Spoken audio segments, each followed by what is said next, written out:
తెలుగు రాజ్యం ప్రేక్షకులకి హృదయపూర్వక స్వాగతం. నేను మీ చిల్లగట్టు శ్రీకాంత్ కుమార్. మనతో స్టూడియోలో సీనియర్ అండ్ సిన్సియర్ జర్నలిస్ట్ గౌరవనీయులు శ్రీ పోల విక్రమ్ గారు. నమస్కారం విక్రమ్ గారు. నమస్కారం సార్. అందరూ ఊహించినటువంటి ఫలితాలే అయినప్పటికీ అసలు కనీ విని ఎరుగని విధంగా కూటమి 164 స్థానాలలో జైభేరి మ్రోగించడం వెనుక మనం అసలు ఓటర్ల యొక్క ఆంతర్యాన్ని ఏ విధంగా మనం అర్థం చేసుకోవచ్చు అంటారు? అంటే ఒక రకంగా చెప్పాలంటే ప్రాయశ్చిత్తం చేసుకున్నారేమో వాళ్ళు. ప్రాయశ్చిత్తం అంటే ఒకసారి తప్పు చేశారు తెలియక, ఒక ఛాన్స్ అని ఆయన అడగగానే ఇచ్చారు ఛాన్స్. వాళ్ళకి అనుభవంలోకి వచ్చింది ఆ ఛాన్స్ యొక్క అంటే ఎంత కాస్ట్ అనేది, దాని వాల్యూ ఏంటి అనేది తెలిసింది. దానికి ఎంత మూల్యం చెల్లించుకోవాలి అంత మూల్యం చెల్లించుకోవాలి. చిన్న ఉదాహరణ అండి, నిన్న కాక మొన్న జూన్ 2 రాష్ట్రం అంటే ఉమ్మడి రాష్ట్రానికి Hyderabad cease to be capital. ఎంత బాధ వేసిందంటే ప్రతి ఆంధ్రుడికి కూడా, అంటే మన రాష్ట్రానికి క్యాపిటల్ లేదు. ఇప్పుడు హైదరాబాద్లో ఉండే వాళ్ళందరూ ఏమనుకుంటున్నారు, ఇవాళ పరాయి రాష్ట్రంలోనే పరాయి రాష్ట్రం యొక్క క్యాపిటల్లో ఉన్నామనే ఫీలింగే తప్ప సొంత రాష్ట్రం యొక్క క్యాపిటల్లో ఉన్నామనేది లేదు కదా. దీనికి కారణం ఎవరు? రాష్ట్ర రాజధాని కూడా నిర్మించుకోలేకపోవటం, కనీసం ఈ రాష్ట్రాన్ని అప్పటి వరకు కొంత ఎక్స్టెండ్ చేయమని అడగటం. కనీసం అడిగారండి, ఎక్స్టెండ్ చేయండి అని అడిగారా? అంటే ఉమ్మడి ఆస్తులు ఉన్నాయి, ఇంకా విభజన అంశాలు ఉన్నాయి, అవన్నీ పరిష్కారం కావడానికి మరి కొంత సమయం కావాలి, కనీసం ఇంకొక 2 ఏళ్ళు పెంచండి అని అడిగి ఉంటే ఏం పోయేది? ఇస్తారా వేరే సంగతి. అది న్యాయపరమైనటువంటి ఏ చిక్కులు ఉన్నాయి, చట్టపరమైనటువంటి చిక్కులు ఏమైనా ఉన్నాయా, అది వేరే సంగతి. ఫస్ట్ ఆఫ్ ఆల్ ఇంకా మీరు అంటే దీన్ని పరిష్కరించవలసినటువంటి బాధ్యత కేంద్ర ప్రభుత్వానికి. కేంద్ర ప్రభుత్వం మీరు చేయలేదు కాబట్టి దీనిని మరొక 2 సంవత్సరాలు పొడిగించమని అడిగి ఉంటే ఎంత బాగుండేది. ఇప్పుడు ఏమైంది, మనకి క్యాపిటల్ లేని రాష్ట్రం అయిపోయింది కదా. నిన్న మొన్నటి వరకు ఉమ్మడి రాజధాని హైదరాబాద్ అని చెప్తున్నాం. అంటే ఈ బాధ అనుభవించే వాళ్ళకి తెలుస్తుంది, మానసికమైనటువంటిది. అది we cannot describe in words అన్నమాట, మాటల్లో చెప్పలేము ఆ బాధ. అమరావతి కూడా 2014 నుంచి 19 వరకు మనం తీసుకుంటే, అమరావతి ఎక్కడైతే ఇప్పుడు రాజధాని ప్రాంతం ఏదైతే ఉందో, రేపు చంద్రబాబు నాయుడు గారు ఎక్కడైతే ప్రమాణ స్వీకారం చేయబోతున్నారో అక్కడ రాజధానికి సంబంధించి నిర్మాణాలు కానీ ఒక దశకు చేరుకున్న తర్వాత 2019లో చంద్రబాబు నాయుడు గారిని ప్రజలు తిరస్కరించారు. అక్కడ తిరిగి ఈ నిర్మాణానంతర కార్యక్రమాలు ఏవైతే ఉన్నాయో వాటిని పూర్తి చేసి ఉన్నట్లయితే ఈ వాటికి ఒక పూర్తి స్థాయి రాజధాని అక్కడ ఆ ప్రాంతం ఏర్పడేది. ఎప్పుడైతే ఇక్కడి నుంచి 3 రాజధానులు అనే అంశం తెర మీదకు తీసుకొచ్చారు, అక్కడ ప్రజల మనోభావాలు కూడా ఒక అయోమయానికి గురయ్యాయి. ఇప్పుడు 3 రాజధానులు పెట్టారు, కరెక్టే, కనీసం కొంత చిత్తశుద్ధి ఉండాలి కదా. విశాఖ రాజధాని అన్నారు, అడ్మినిస్ట్రేటివ్ క్యాపిటల్ అన్నారు, ఇక్కడ శాసనసభ రాజధాని అన్నారు, కర్నూలు న్యాయ రాజధాని అన్నారు. అంటే ఆ దశగా ఏమన్నా పనులు చేశారా? అస్సలు విశాఖ రాజధాని అన్ని అక్కడ సెంటిమెంట్ రెచ్చగొట్టాలని చూసిన ఇప్పుడు వాళ్ళందరూ తిరస్కరించారు కదా పూర్తి స్థాయిలో. ఇప్పుడు అక్కడ ప్రశాంతమైనటువంటి ఉత్తరాంధ్ర వాతావరణాన్ని కలుషితం చేశారు. వెళ్ళి ఆ ఋషికొండను బోడిగుండు చేశారు, భూములు ఆక్రమించారు. అక్కడ విజయసాయిరెడ్డి పెత్తనం, సుబ్బారెడ్డి పెత్తనం, ఎక్కడెక్కడి నుంచో వెళ్ళారు వీళ్ళంతా. అది వాళ్ళు భరించలేరు. క్యాపిటల్ వస్తుంది మీ ఏరియాకి అని చెప్పినా కూడా ఎవరు కూడా దాన్ని యాక్సెప్ట్ చేయలేదు, తిరస్కరించారు. ఇంకోటి అంటే మెయిన్గా అనేక కారణాలు ఉన్నాయి, ఒకదానికి ఒకటి ఉదాహరణ. ముఖ్యంగా ఒక గవర్నెన్స్ అనేది లేదండి, పరిపాలన అనేటువంటి గవర్నెన్స్ అనేది అవినీతి ఉన్నప్పటికీ గవర్నెన్స్ ఉండాలి. అంటే మనం చారిత్రకంగా చూసినట్లయితే మర్రి చెన్నారెడ్డి గారిని, with due respects to the late leader, ఆయన మంచి అడ్మినిస్ట్రేటర్ అనే పేరు ఉండేది, ప్లస్ అవినీతి అనే పేరు రెండు ఉన్నాయి ఆయనకి. అంటే 2 sides ఆఫ్ ది కాయిన్. ఇక్కడ అంటే కొంత స్థాయిలో అవినీతిని భరిస్తారు, provided you are a good administrator. ఇక్కడ ఏమైంది, అవినీతి ఉంది, అడ్మినిస్ట్రేషన్ లేదు. చిన్న ఉదాహరణ అన్నీ తీసేద్దాం. లేటెస్ట్గా విజయవాడలో కలుషితమైనటువంటి నీరు తాగి డయేరియాతో 10 మంది మరణించారండి.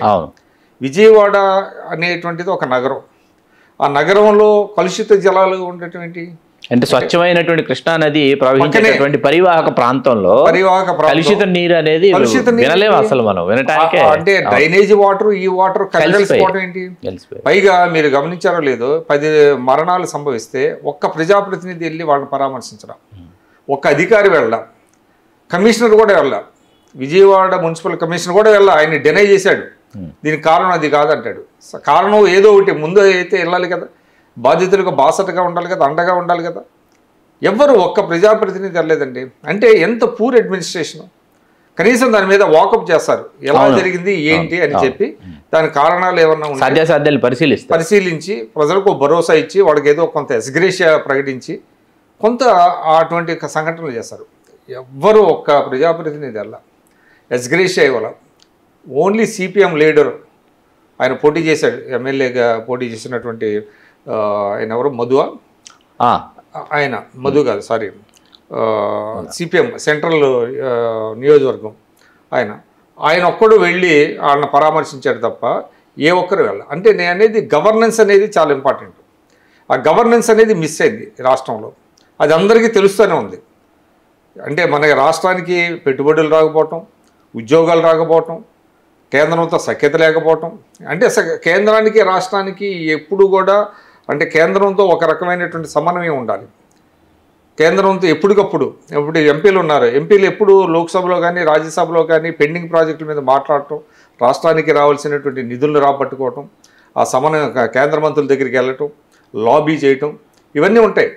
అసలు ఎక్కడ లేదు కదా, డిటాచ్డ్, కేంద్రం దారి కేంద్రంది, రాష్ట్రం దారి రాష్ట్రం. అసలు ముఖ్యమంత్రి తాడేపల్లి నివాసానికే పరిమితం అయ్యారు 5 సంవత్సరాలన్న అపప్రదను అయితే ఎదుర్కొన్నారు. దానికి తగిన మూల్యం కూడా వాస్తవం కదా, వాస్తవం. అది అపప్రద వాస్తవం అన్నది ఈవేళ ప్రజలు నిరూపించారు. అది అపప్రదం కాదు, అది it is a stark reality. ముఖ్యమంత్రి అనేవాడు ఎప్పటికప్పుడు పొరుగు రాష్ట్రాలతో సంబంధ బాంధవ్యాలు నెలకొల్పుకుంటాడు, కేంద్రంతో సఖ్యతగా ఉంటాడు, తన ప్రజాప్రతినిధులతో అందుబాటులో ఉంటాడు, మంత్రులతో ఎప్పటికప్పుడు రివ్యూ మీటింగ్స్ పెడతాడు, పార్టీ నేతలతో మాట్లాడతాడు, నియోజకవర్గాల వారీగా ఏ సమస్యలు ఉన్నాయి అది చెప్తాడు. అసలు ఎక్కడా కూడా పార్టీలో మీరు గమనించారో లేదో వాళ్ళకు ఒక అత్యున్నత నిర్ణాయక సంఘం లాంటిది ఏదో ఉంది, పాలిట్ బ్యూరో లాంటిది, సిడబ్ల్యూసీ పాలిట్ బ్యూరో అంటాం కదా, అది ఎప్పుడు ఒక్కసారి కూడా వాళ్ళు దాన్ని కన్వీన్ చేసినట్టు పరిస్థితి లేదు. అక్కడ చర్చించి ఒక నిర్ణయం తీసుకున్నట్టుగా ఎప్పుడు కనపడలేదు. ఆయనే నిర్ణయాలు తీసుకుంటాడు. ఇంకోటి నేను గమనించానండి, ఇప్పుడు పార్లమెంట్ సమావేశాలు జరిగేటప్పుడు ప్రతి పార్టీ ఏంటంటే ఎంపీలతో కనీసం 2 రోజులు సమావేశం అవుతుంది. సమావేశం అయ్యి వాళ్ళకి పెండింగ్ ప్రాజెక్టులు ఏమైనా రాష్ట్రానికి సంబంధించింది అనేది ఒక స్పైరల్ బౌండ్ ఇస్తారు అందరికీ. అందులో ఉండేటట్లు మీరు వెళ్ళి లాబీ చేసి మాట్లాడి ఈ ఇష్యూస్ మీద రైజ్ చేయండి రాష్ట్రానికి అని. ముఖ్యమంత్రి గారు వాళ్ళు ఏదో కూర్చుంటారు, ఊరికే కూర్చొని పిచ్చాపాటి మాట్లాడినట్టు, ఈయన ఒక్కడు అక్కడెక్కడ ఉంటాడు, అంటే ఇంత పెద్ద విశాలమైనటువంటి దీంట్లో విసిరేసినట్టు ఉంటారు. ఆయన చేతిలో ఒక్క పేపర్ ఉండదు వాళ్ళకి, వాళ్ళు ఎప్పుడు అది కూడా ఒక అరగంటలో అయిపోతుంది, వెళ్ళిపోతారు ఢిల్లీలో. ఈవెన్ రాజశేఖర రెడ్డి గారు ఉన్నప్పుడు కూడా ఎంపీలందరినీ వెళ్ళి తెల్లవారి పార్లమెంట్ సమావేశాలంటే వాళ్ళని కూర్చోబెట్టి మాట్లాడి వాళ్ళందరికీ రాష్ట్రానికి సంబంధించిన పెండింగ్ ప్రాజెక్టులకు సంబంధించినటువంటి సమాచారం అధ్యయనం చేసి వాళ్ళు ప్రిపేర్ అయ్యి వెళ్ళాలి. లేకపోతే ఏముంటుంది మీరు గమనించండి, వాళ్ళు ఎంపీలు కూడా వాళ్ళు అడిగినటువంటి ప్రశ్నలు అవి చూసి చాలా సిల్లీగా ఉంటాయి. చాలా సిల్లీగా ఉండేటువంటి పరిస్థితి ఉంది.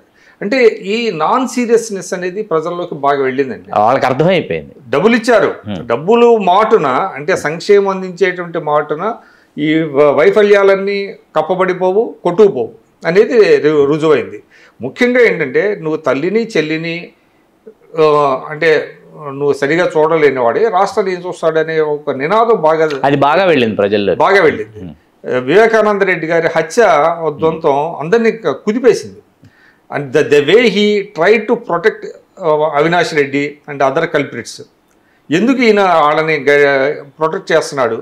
ఎందుకంటే సిబిఐ విచారణ కోరింది ఆయనే, మళ్ళీ దాన్ని ఉపసంహరించుకుంటూ ఉంది.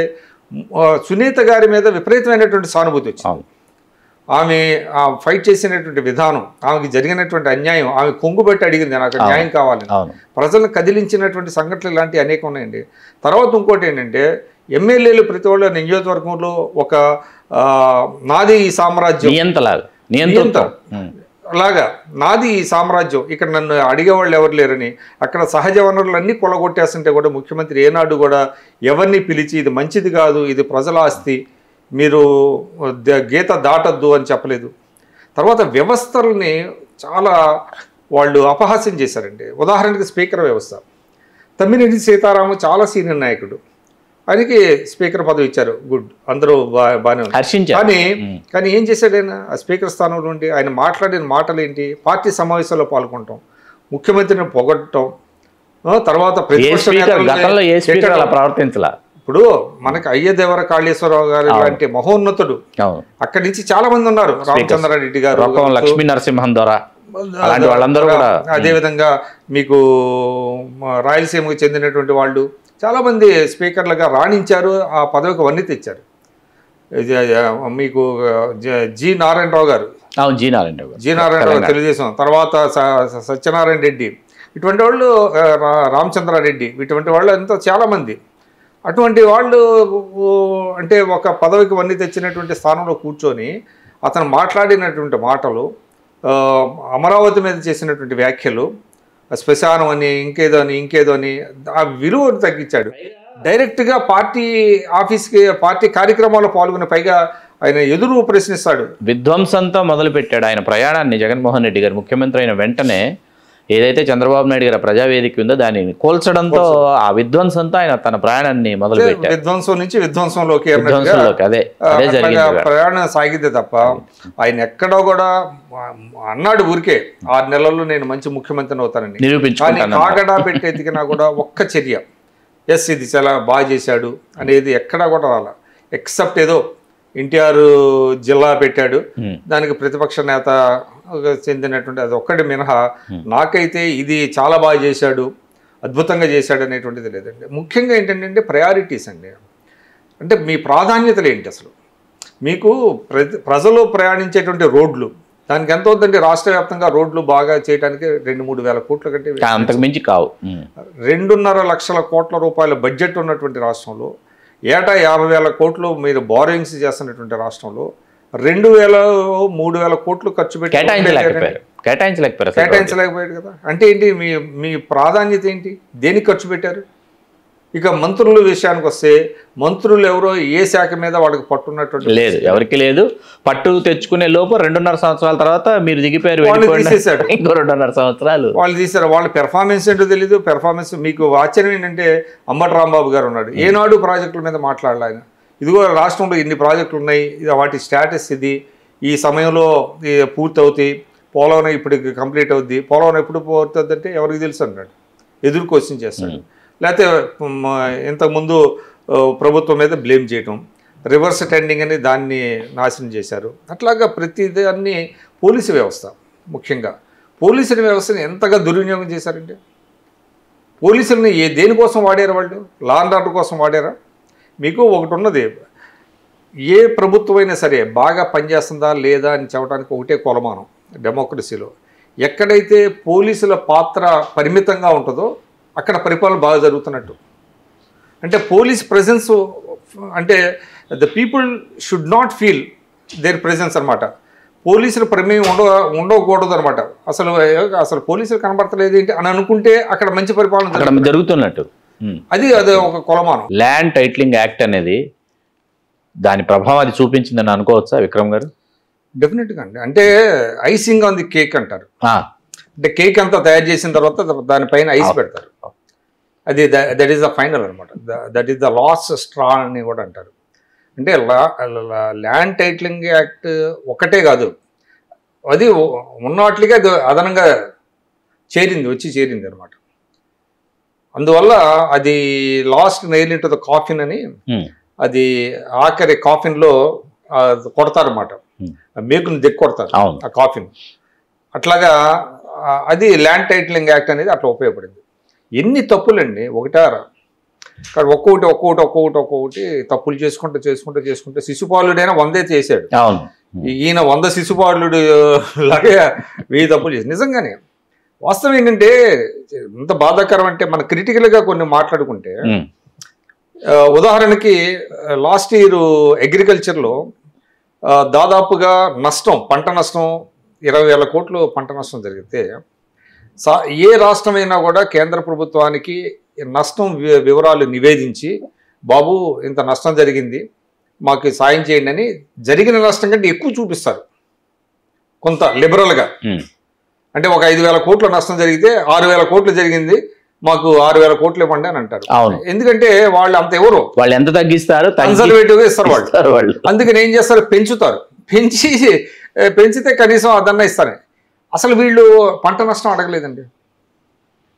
ఇవి అంటే సామాన్య ప్రజలకి దృష్టిలో పడనటువంటి సమస్యలు చాలా ఉన్నాయి. కానీ అక్కడ రైతులకు తెలుసు కదా, రైతులకు పంట నష్టం జరిగితే ఎంతో కొంత గవర్నమెంట్ ఆఫ్ ఇండియా ఇస్తుందని తెలుసు కదా. ఇప్పుడు నువ్వు అడగవు, నువ్వు చేయవు సాయం, చేసేవాడిని కూడా చేయనివ్వకుండా ఉంటే రైతాంగం ఎన్ని ఇబ్బందులు పడ్డారంటే అన్ని ఇబ్బందులు పడ్డారు.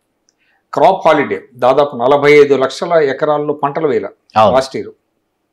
అంటే మీకు 45 లక్షల ఎకరాల్లో పంటలు వేయకపోతే ఎంత మంది రైతాంగం దెబ్బతిని ఉంటారు? దెబ్బతినడం, ఆత్మహత్యలు చేసుకోవడం, అసలు రైతాంగం నుంచే వాళ్ళు నిష్క్రమించడం. ఇప్పుడు 3వ స్థానంలో ఉంది రైతుల, అంటే దేశవ్యాప్తంగా రైతుల అప్పుల్లో ఏపీది నంబర్ 1. అంటే సగటు అప్పు, రైతు మీద ఉండే సగటు అప్పులో ఏపీ నంబర్ 1, ఆత్మహత్యల్లో నంబర్ 3.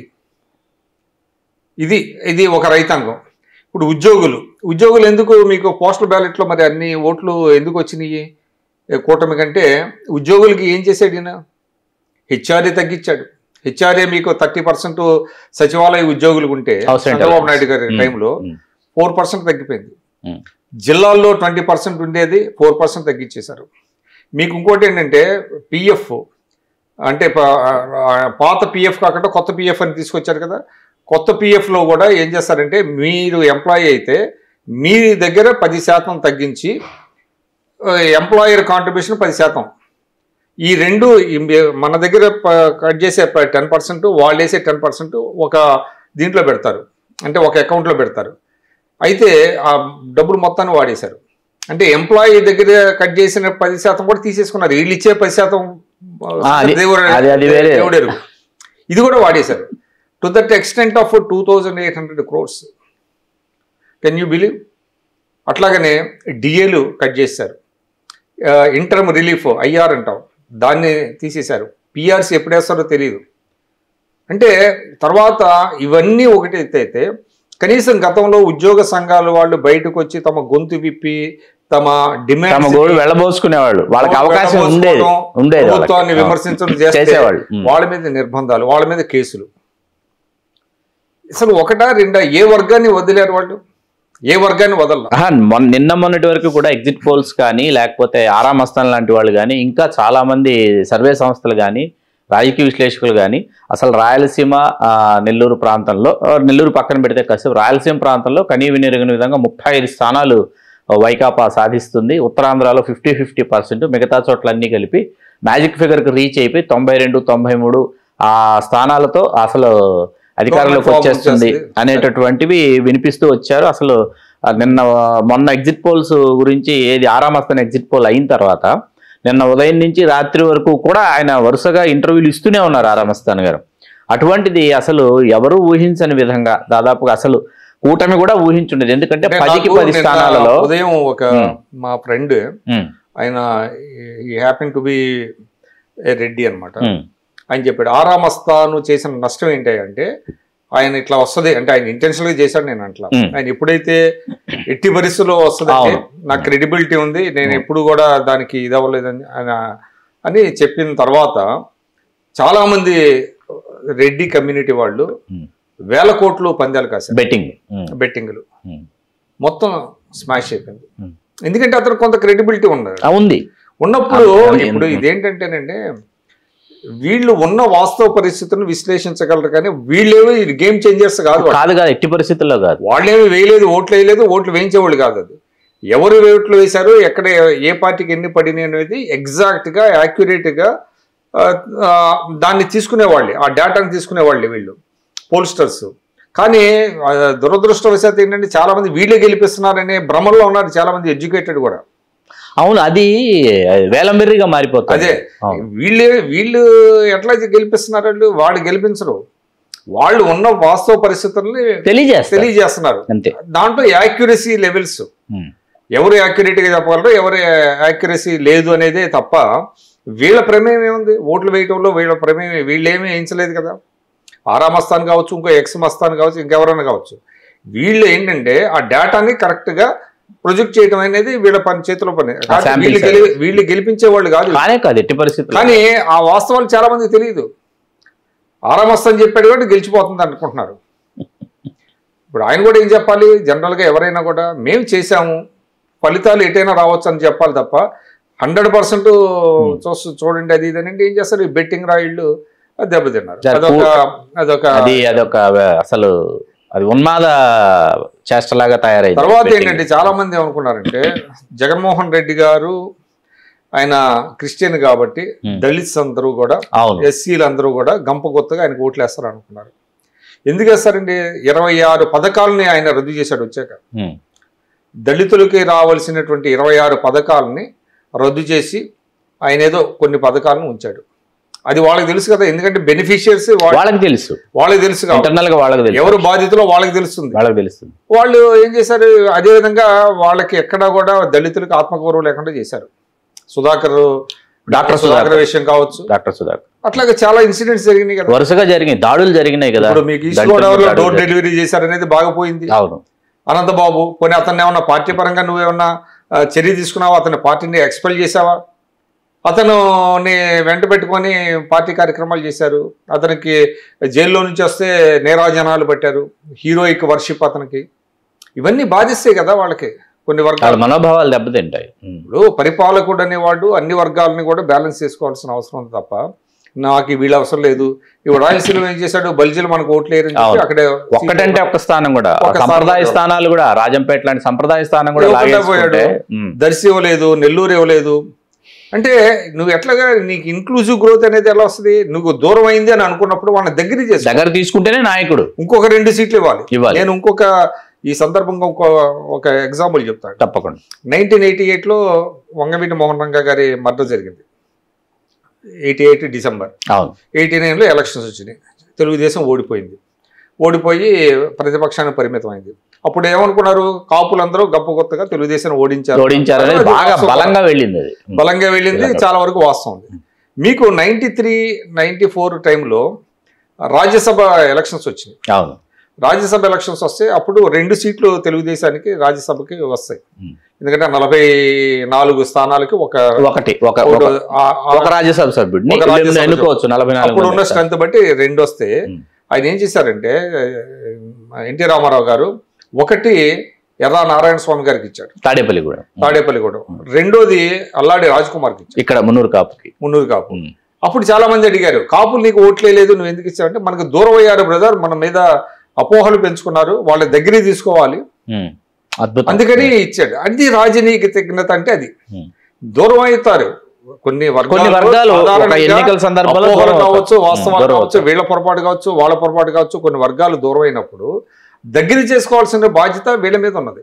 అంతే తప్ప వాళ్ళు మనకు ఓట్లు లేరని ఎవరో చెప్తే, ఏ సజ్జల రామకృష్ణారెడ్డి చెప్తే, నాకు కొంతమంది చెప్పారు, వెళ్తే కొన్ని డిమాండ్స్ కొంతమంది వెళ్తే ఎందుకబ్బా మీరు ఓట్లు లేరుగా మాకు అని చాలా తేలిగ్గా కర్నూలు నుంచి వెళ్ళారు. బలిజ సంఘం నాయకులు కర్నూలు జిల్లా నుంచి వెళ్ళి సజ్జల రామకృష్ణారెడ్డి గారిని కలిశారు. ఎందుకబ్బా మీరు ఓట్లు లేనప్పుడు మాకు ఎందుకు? ఇదే సమాధానం? ఇది సమాధానం కాదు. వాళ్ళు దూరం అయినటువంటి వర్గాలు దగ్గర తీసుకోవాలి. వాళ్ళు 151 స్థానాలు 2019 ఎన్నికల్లో మీకు అప్పచెప్పారంటేనే అన్ని సామాజిక వర్గాల నుంచి మీకు చెప్పుకోదగ్గ సంఖ్యలో ఓట్లు మీకు బదిలీ అయితేనే మీకు అన్ని నియోజకవర్గాలు కట్టబెట్టినట్టు. మీరు మాకు ఖచ్చితంగా వేయలేదు, మా దగ్గర నివేదికలు ఉన్నాయని చెప్తున్నారు. అదొక స్టోరీ లాగా. రెడ్లు కూడా కర్నూలు, నెల్లూరు, కడప యూనిట్ గా తీసుకుంటే రెడ్డి సామాజిక వర్గం యొక్క ఆధిపత్యం ఉంది. కాసేపు చిత్తూరు, అనంతపురం జిల్లాలు పక్కన పెడదాం. ఈ 3 జిల్లాల్లో రెడ్డి జన సంఖ్య కానీ సాంద్రత కానీ ఎక్కువ. ఈ 3 జిల్లాలు. ఇక్కడ మీకు అసలు కర్నూలు వెతకాల్సి వస్తుంది. కడపలో 4 స్థానాలు 5 స్థానాలు దాటి జనసేన కూడా మీకు రైల్వే కూడా ఎస్సీ రిజర్వ్డ్ నియోజకవర్గంలో అక్కడ జయకేతనం ఎగురవేసినటువంటి పరిస్థితి. అనంతపురం జిల్లాకు వచ్చేటప్పటికి కూడా కనీవిని ఎరుగిన విధంగా అసలు ప్రభంజనం తెలుగుదేశం పార్టీ కొనసాగించింది. నెల్లూరు జిల్లాకు వచ్చేటప్పటికి చెప్పాల్సిన పని లేదు. కాదండి, నార్త్ నుంచి ఇక్కడ ఈ ప్రాంతం లేదు లేకుండా వాళ్ళని పనిష్ చేసినప్పుడు మరి ఒకటి సింగిల్ డిజిట్ కే పరిమితం అయ్యేటటువంటి పరిస్థితుల్లో ఎంతమంది అసెంబ్లీకి వెళ్తారో కూడా తెలియదు. మీకు ఇంకోటి ఏంటంటే 23 స్థానాలకి చంద్రబాబు నాయుడు గారు పరిమితం అయినప్పుడు అసెంబ్లీలో ఏ విధంగా ఆయన అల్లరి చేశారు? ప్రతిపక్ష హోదా ఉన్నప్పటికీ ఏ విధంగా అల్లరి చేశారు? ఎంత బీలిటిల్ చేశారు? ఇది ఒక 14.5 సంవత్సరాలు రాష్ట్రాన్ని పరిపాలించిన ముఖ్యమంత్రి. కొంతమంది ఆయన్ని తిడతా ఉంటే ముఖ్యమంత్రి గారు తన స్థానంలో కూర్చొని నవ్వటం, వాళ్ళని ఎంకరేజ్ చేయటం, ఇవన్నీ పనికొస్తాయి ఆ రాష్ట్రానికి. తర్వాత ఏంటంటే కొన్ని మంచి సంప్రదాయాలను కూడా ఆయన కొనసాగించలేదండి. ఇప్పుడు పార్టీలో సీనియర్లు ఉంటారు, సీనియర్లతో సమావేశం అవ్వాలి, వాళ్ళ సలహాలు సూచనలు తీసుకోవాలి. ఉమారెడ్డి వెంకటేశ్వర్లు గారు ఉన్నారు, అటువంటి వాళ్ళు కొంతమంది వాళ్ళని పిలిపించుకోవటం, మాట్లాడటం, ఒక పాలిట్ బ్యూరో లాంటి ఒక వ్యవస్థను రూపొందించుకొని ఏది మంచి ఏది చెడు ఇవన్నీ మాట్లాడాలి కదా. అసలు ఎక్కడ ఒక్క పార్టీ సమావేశం పెట్టినట్టు ఎక్కడన్నా మనకు చూసాం? ప్రెస్ మీట్ ఇచ్చిన దాఖలాలు లేవు. మీరు గుర్తుంటే ముఖ్యమంత్రి గారు ప్రెస్ ని ఎప్పుడు ఫేస్ చేసినటువంటి దాఖలాలు లేవు ప్రెస్ ని. ఇప్పుడు పిఎంని కలుస్తారండి, పిఎంని సీఎం గారు కలుస్తాడు, కేంద్ర మంత్రులను కలుస్తారు. What has been transferred between PM and CM, who nose?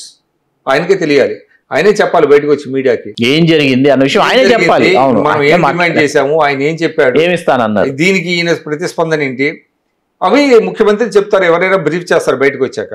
ఈయన అసలు చెప్పడం ప్రెస్ రిలీజ్ చేస్తారు అంటే ఎట్లా తెలుస్తుంది? అది ఇంత దారుణమైనటువంటి, అంటే ఫస్ట్ అండ్ ఫార్మోస్ట్ ఏంటంటే అవినీతి అయినా ఏదైనా అన్నిటికంటే గవర్నెన్స్ అనేటువంటిది చాలా ముఖ్యం, కీలకం. చాలా రూల్ ఆఫ్ లా అనేటువంటిది చాలా ముఖ్యం, డెమోక్రసీ అనేటువంటిది చాలా ముఖ్యం. ఇవన్నీ కూడా క్యాజువాలిటీస్ ఈ జగన్మోహన్ రెడ్డి గారి పరిపాలనలో. అందువల్ల ప్రజలు ఈయనిచ్చే సంక్షేమానికి, ఈయనిచ్చే దేనికి పడిపోకుండా ఏదైతే ఆయనకి గుణపాఠం చెప్పాలనుకున్నారో చెప్పారు. అది బిగ్గెస్ట్, ఇది హిస్టరీలోనే. విక్రమ్ గారు ఇంకో విషయం, ఇందాక మీరు దళితులు క్రిస్టియన్లు అని మనం తీసుకొచ్చాము, అంటే రెడ్డి సామాజిక వర్గంలో కూడా అసలు వ్యతిరేకత వచ్చిందంటారా జగన్మోహన్ రెడ్డి గారి మీద? అట్లాగే వెనుకబడిన తరగతులకి విపరీతంగా ఆయన లబ్ధి చేకూర్చారు, వెనుకబడిన తరగతులకు కనీవిని ఎరుగిన విధంగా 56 కార్పొరేషన్లు ఏర్పాటు చేసినటువంటి ముఖ్యమంత్రిగా తనను తాను కీర్తించుకున్నటువంటి ముఖ్యమంత్రి కూడా చరిత్రలో జగన్మోహన్ రెడ్డి గారే. దీనిని అసలు ఈ వర్గాలు ఏవి కూడా, అంటే దాదాపు అన్ని సామాజిక వర్గాలలో వ్యతిరేకత ఒక్కసారిగా ద్యోతకమైనటువంటి వాతావరణం కనిపిస్తోంది. ఈ అన్ని సామాజిక వర్గాల్లో ఇంత వ్యతిరేకత రావడానికి సొంత సామాజిక వర్గంతో సహా ఏది ప్రధానమైనటువంటి కారణం ఏంటుంది? అంటే చాలా ఒక అంటే ఫాల్స్ నెరేటివ్ ఒకటి క్రియేట్ చేశారండి. ఏంటి ఆ నెరేటివ్ అంటే, బీసీలకి పెద్దపీట వేశాడు ఈ ప్రభుత్వంలో, కాబట్టి బీసీలు అందరూ కూడా వైఎస్ఆర్సీపీ ఉన్నారు, టీడీపీ డిప్లీట్ అయిపోయింది అనేటువంటిది ఒక ఫాల్స్ నెరేటివ్ తీసుకొచ్చారు. ముఖ్యంగా ఏంటంటే బీసీలకి మీకు పదవులే కాదండి, ఆత్మగౌరవం చాలా ముఖ్యం. వాళ్ళ అంటే అధికారంలో వాళ్ళ భాగస్వాములు అయ్యారు తప్ప వాళ్ళకి నిజమైనటువంటి అధికారాలు లేవు. ఉదాహరణకి రాష్ట్రంలో మీకు ఉత్తరాంధ్ర తీసుకుంటే విజయసాయిరెడ్డికి అప్పచెప్పేశాడు. విజయసాయిరెడ్డి మొత్తం 3 జిల్లాలు, ఆయన ఏది చెప్తే అది, ఇంక్లూడింగ్ బొత్స సత్యనారాయణ గారు కూడా చేయలేదు. అంటే ఎస్పీ మాట్లాడు, కలెక్టర్ మాట్లాడు. మనం చెప్పుకోవాలంటే మంత్రి గారు ఫోన్ చేస్తే ఎస్పీలు కలెక్టర్లు వాళ్ళకేమి ఒబే చేయరు, విజయసాయిరెడ్డి చెప్తేనే చేస్తారు. విజయసాయిరెడ్డి అయిపోతే సుబ్బారెడ్డి వెళ్ళాడు. ఈ కిందకు వస్తే ఈస్ట్ గోదావరి, వెస్ట్ గోదావరి మిథున్ రెడ్డి, ఆయన మొత్తం ఆ 2 జిల్లాల మీద ఆయనకు పట్టు. ఇంకొంచెం కిందకు వస్తే ఈయన అంతకుముందు అంటే వైవి సుబ్బారెడ్డి, సజ్జల రామకృష్ణారెడ్డి విభజించుకున్నారు మొత్తం రాయలసీమ. అంటే 4-5 ఈ కోటరీలో ఉండేటువంటి వాళ్ళు బీసీలు అందరి మీద వాళ్ళు ఊరికే పేరుకే తప్ప వాళ్ళకేం అధికారాలు లేవు. తర్వాత ఏం చేశారు, కార్పొరేషన్లు పెట్టారు. కార్పొరేషన్లకి నిధులు ఏమైనా ఉన్నాయా? వాళ్ళకి ఏదో కుర్చీ చైర్ ఉన్నాయి తప్ప నిజమైనటువంటి అధికారాలు. మీరు గమనించి అయితే గతంలో తెలుగుదేశానికి ఎందుకు బీసీలు దగ్గరయ్యారంటే నిజంగా వాళ్ళని ఎంకరేజ్ చేశారు. ఎన్టీఆర్ కానీ, ఆ తర్వాత చంద్రబాబు నాయుడు గారు కానీ. మీకు చూడండి, ఆయన చుట్టూ పక్కన ఎప్పుడు దేవేంద్ర గౌడ్, యనమల రామకృష్ణ గారు, రామనాయుడు గారు వీళ్ళు ఉండేవాళ్ళు. వాళ్ళు కొన్ని సరి చేసేవాళ్ళు కూడా. పార్టీలో ఏదన్నా జరుగుతూ ఉంటే ఇది కాదు, ఇలా చేయాలి, మా వాళ్ళకు కూడా సముచితమైనటువంటి ప్రాధాన్యం ఇవ్వాలని వాళ్ళు they use to fight for their own share. ఆ షేర్ కోసం వాళ్ళకి నిజంగా వాళ్ళు చేసేవాళ్ళు. ఇక్కడ ఏమైంది, ఊరికే నామకే వస్తే తప్ప ఒకళ్ళు వెళ్ళి ఎస్ మా వాళ్ళకి ఇవ్వాలి, మా వాళ్ళకి అన్యాయం జరుగుతుంది అని చెప్పేవాళ్ళు ఎవరు లేరు కదా. ముఖ్యమంత్రికి అసలు ఎవరిని కలవడు సజ్జల రామకృష్ణారెడ్డి. ఆయన మళ్ళీ ఒక దాన్ని ఏమంటారు, అంత గతంలో మనం చూసాం లక్ష్మీపార్వతి గారు ఏ విధంగా అయితే రాజ్యాంగేతర శక్తి అనే ఒక మాట ఉంటుంది కదా. ఆయన విచిత్రం ఏంటంటే మంత్రులు చేయాల్సిన పనులు పార్టీ పరంగా ఆయనే చేస్తాడు, ప్రెస్ వ్యవహారాలు అన్ని వ్యవహారాలు ఆయనే చేస్తాడు. ఇంత పెద్ద దీనిలో ఒక వ్యక్తి ఎన్ని చూసుకోగలండి? అంటే పని విభజన లేదు, అధికారాల విభజన లేదు, మొత్తం ఒకళ్ళు ఇద్దరి దగ్గర దక్కలబడి అధికారాలు దక్కలబడినప్పుడు వాళ్ళలో కూడా చాలా మందిలో ఏంటి ఈ పరిస్థితి. అన్నిటికంటే ఇంకో ముఖ్యంగా అంటే రాయలసీమలో నాకు చాలామంది మిత్రులు కూడా చెప్పారు, ప్రైవేటు స్థలాలను కూడా ఆక్యుపై చేశారండి. ఆ పార్టీలో ఉండేవాళ్ళు కూడా భయపడ్డారు, మా స్థలాలు మాకు ఉంటాయా లేదా, కొట్టేస్తారేమో అని. కొట్టేశారు అట్లనే. మీకు రవీంద్రనాథ్ రెడ్డి చాలా ఉన్నాయి, వాళ్ళ సొంత మేనమామ. అవును, పి రవీంద్రనాథ్ రెడ్డి. వాళ్ళ కన్ను పడిందంటే పలానా స్థలం అది వాళ్ళకి దఖలు పడాల్సిందే, ఎంతో కొంత ఇచ్చి తీసేసుకుంటారు. ఈ రకంగా సహజ వనరుల్ని తర్వాత పేదలకు పట్టాలు ఇచ్చామన్నారు. 20 లక్షలు 10 లక్షలు చేసేటువంటి ఎకరాన్ని 60 లక్షలకి 70 లక్షలు కొనేసి వాటిల్లో వాటాలు అందరికీ పనిచేసుకుంటే ఎక్కడ పోతుంది రాష్ట్రం? ఈయన 14 లక్షల కోట్లు అప్పులు చేశారు, దానికి లెక్క పత్రాలు లేవు. తర్వాత సలహాదారులు పెట్టుకున్నారు, వాళ్ళు ఏం చేస్తారు, ఎంతమంది సలహాదారులు అంటే అసలు సంఖ్య తెలియదు. వాళ్ళ జీతాలు భత్యాలు అవన్నీ చూస్తే అసలు రాష్ట్ర మంత్రుల స్థాయిలో సలహాదారులు ఉన్నారు. సో ఇదంతా ఎక్కడ కూడా ఒక అంటే దాన్ని ఏమంటారు, ఒక బాధ్యత, ప్రజల పట్ల రాష్ట్రం పట్ల ఒక సామాజిక బాధ్యత అనేటువంటిది లేదు, జవాబుదారీతనం లేక పోవటం వల్ల ఈ సమస్యలు వచ్చినాయండి. అది అందువల్ల అనేక సమస్యలు, ఇదే అదే అని కాదు. లాస్ట్లో మీరు అన్నట్టుగా land titling act, that is the last nail into the coffin లాగా ఉపయోగపడింది. నిజంగానే జనం భయపడిపోయారు. చిన్న చితక సన్నకారు రైతులు, మామూలు వాళ్ళు వీళ్ళందరూ కూడా నా భూమి నాకు కాకుండా పోతుంది. ఆ రాళ్ల మీద జగన్మోహన్ రెడ్డి ఫోటో ఏంటండి? ఇంకోటి ఏంటంటే, మీకు న్యాయ స్థానాలని అబ్యూజ్ చేయటం. ఇప్పుడు హైకోర్టు తీర్పు ఇస్తుంది, ఆ తీర్పు స్ఫూర్తిని మీరు అమలు చేయాలి. సుప్రీంకోర్టుకు పోతారు, కింద లోవర్ కోర్టు, పై కోర్టు, హైకోర్టు, అంటే ఏదో ఒక చోట హైకోర్టు తీర్పు ఇచ్చిన తర్వాత స్ఫూర్తిని అమలు చేయాలి. హైకోర్టు తీర్పు మీద కూడా మీకు సుప్రీంకోర్టుకి వెళ్తారు. సుప్రీంకోర్టు సింగిల్ బెడ్ జడ్జి ఇచ్చిన తీర్పునేమో మళ్ళీ విస్తృత స్థాయి ధర్మాసనానికి నివేదించడం. దీనివల్ల ఎంత ఖర్చు అవుతుంది, లాయర్లకు ఎంత డబ్బులు పెట్టారు వీళ్ళు.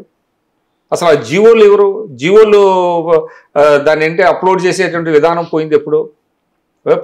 ప్రతి సిటిజన్కి రైట్ ఉందండి, అంటే ప్రభుత్వంలో ఏం జరుగుతుందో తెలుసుకునే హక్కు ప్రతి ఒక్కరికి ఉంది. అందుకనే మీకు రైట్ ఇన్ఫర్మేషన్ యాక్ట్ తీసుకొచ్చారు. కానీ మీకు జీవోలు పెట్టాలి, ప్రతిదీ అప్లోడ్ చేయాలి.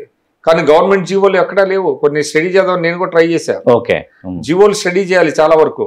మనలాంటి జర్నలిస్టులు ఏంటంటే జీవోలు చాలా ఇంపార్టెంట్ అండి. ఎవ్రీ జీవో మీకు జీవోని చదవాలి, ఏమిచ్చాడు జీవో, ఏం చేస్తున్నారు అనేది. కొన్ని జీవోలు అట్లీస్ట్ అటువంటి జీవోల కోసం చూస్తే అసలు ఎక్కడ అప్లోడ్ చేయలేదు, అప్లోడ్ చేయట్లేదు.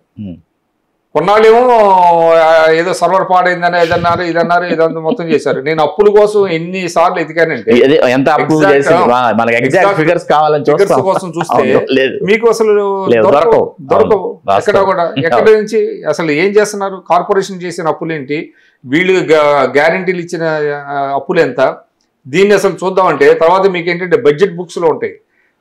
అది ఖచ్చితంగా బడ్జెట్ బుక్ లో పెట్టాలి.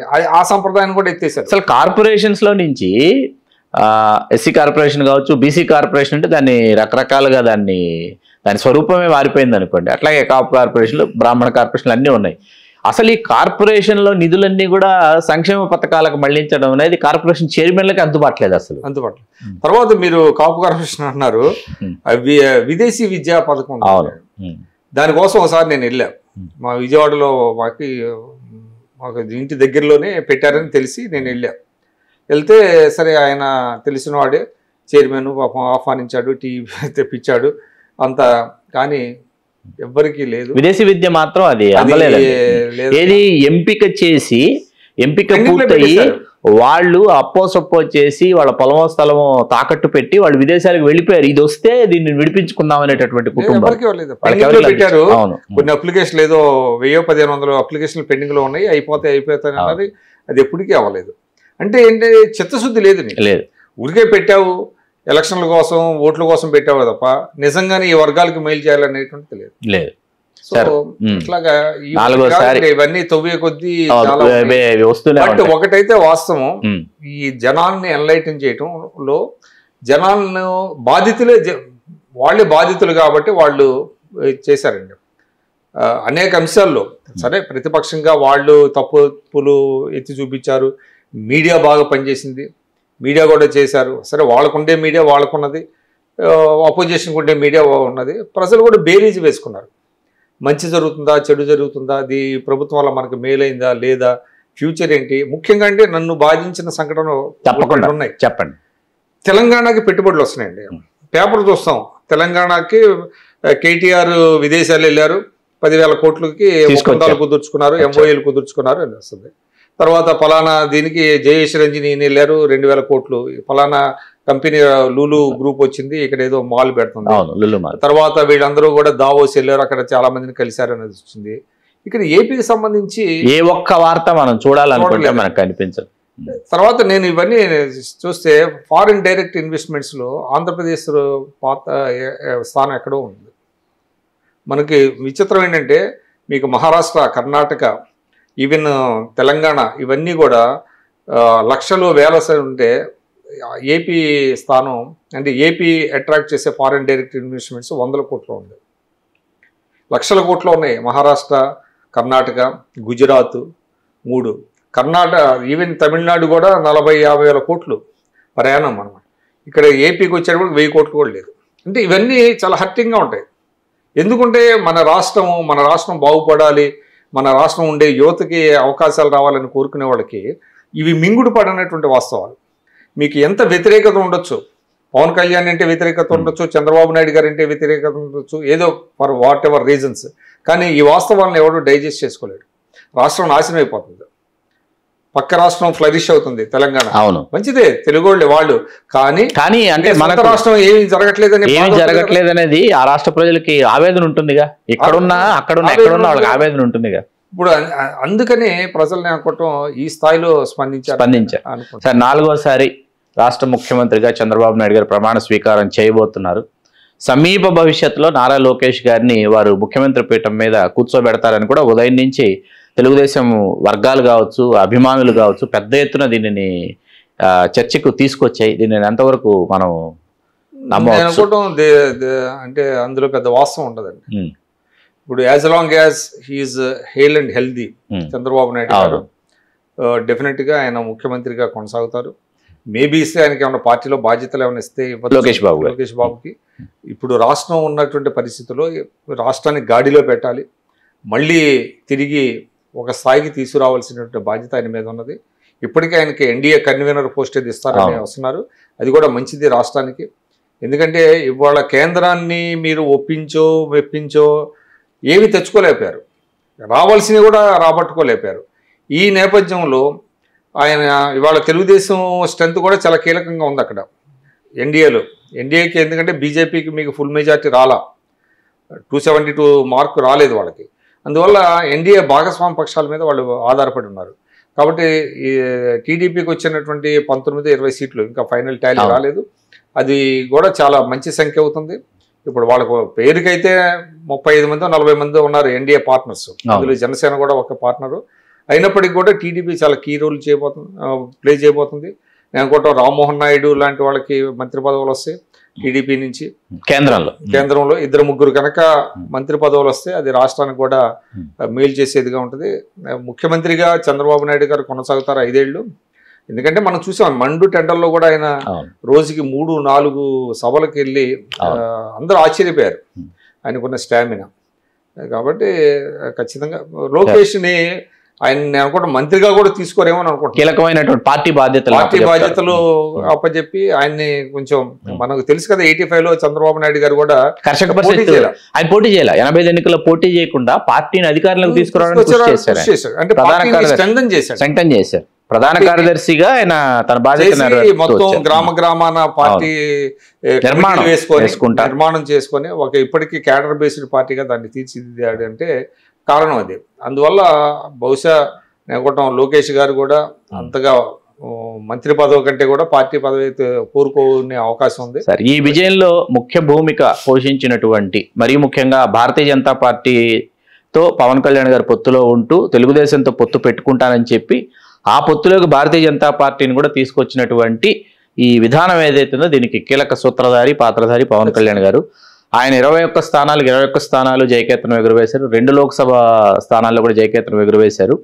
ఈ 21 శాసనసభ్యులు ఎవరైతే ఉన్నారో పవన్ కళ్యాణ్ గారితో సహా పవన్ కళ్యాణ్ గారిని ఉప ముఖ్యమంత్రిగా చూసేటటువంటి అవకాశం ఉంటుంది అనుకోవచ్చు. అట్లాగే జనసేన శాసనసభ్యులు కొంతమంది మంత్రివర్గంలో చేరేటటువంటి అవకాశం ఉందా? వీరితో పాటు భారతీయ జనతా పార్టీ భాగస్వామ్యం కూడా రాష్ట్ర ప్రభుత్వంలో మంత్రివర్గం ఉంటుంది అనుకోవచ్చు.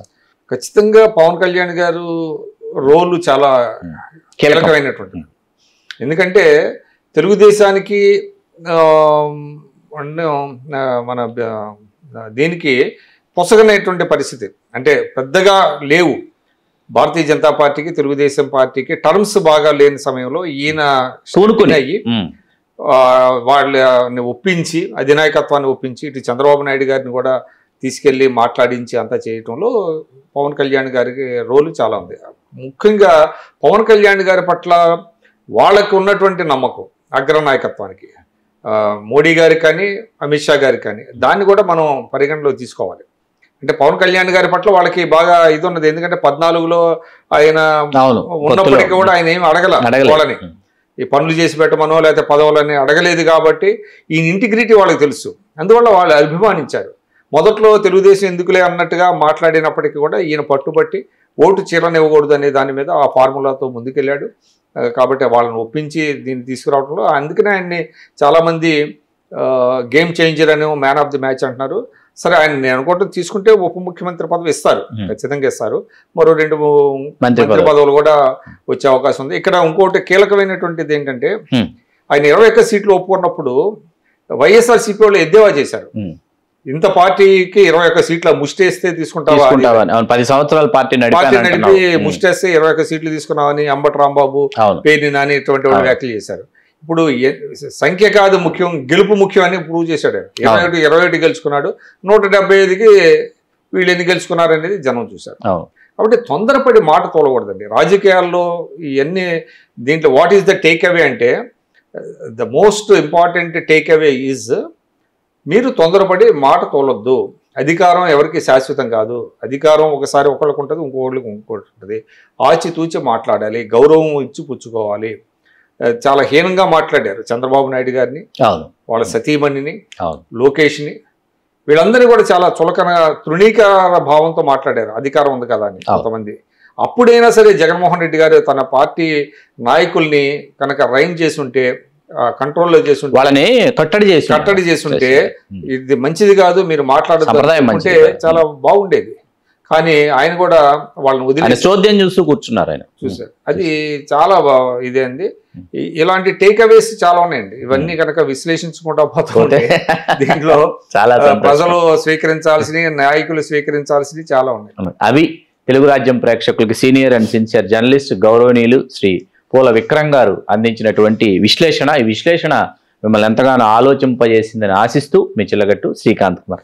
చాలా సంతోషం విక్రమ్ గారు, నమస్తే. Please do subscribe to Telugu Rajyam channel. Please do subscribe to Telugu Rajyam channel.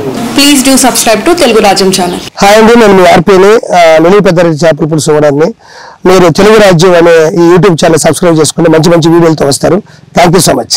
Hi people, I'm Sonakshi Verma and you please watch Telugu Rajyam and please subscribe to the channel.